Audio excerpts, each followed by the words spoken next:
Tliet armaturi tas samuraj Ġappuniżi li kienu f'pajjiżna ġew restawrati u moqudin mill-ġdid minn konservaturi esperti fil-Ġappun. Din il-ħidma saret kollaborazzjoni bejn Heritage Malta, il-Ministeru għall-Affarijiet Barranin u Turiżmu u l-Ambaxxata ta' Malta fil-Ġappun.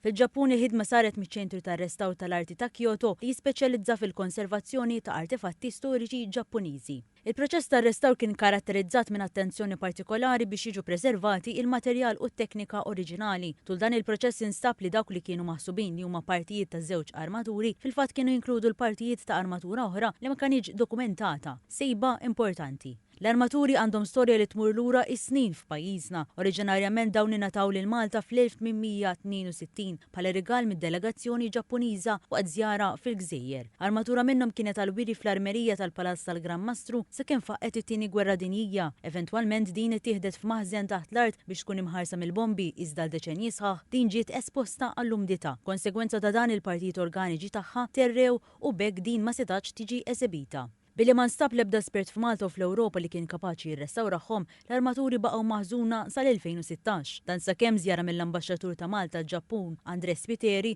ara fis-siwi tar-restawr ta' dan ir-rigal minsi. Issa waħda mill-armaturi ta' Samuraj flimkien ma' armatura oħra minn żmien l-Ordni ta' San Ġwan se jkun għall-wiri fil-Padiljun Malti fl-Expo 2025 f'Osaka Kansai feruq is-60 sena ta' relazzjonijiet diplomatiċi bejn Malta u l-Ġappun. Fil-Padiljun ta' Malta se jkunu eżibiti wkoll repliki tal-figura neolitika bil-qiegħda, il-ġebla tal-Majmuna u ċ-ċippus ta' żmien il-Feniċi biex jirrappreżentaw l-istorja multikulturali ta' pajjiżna.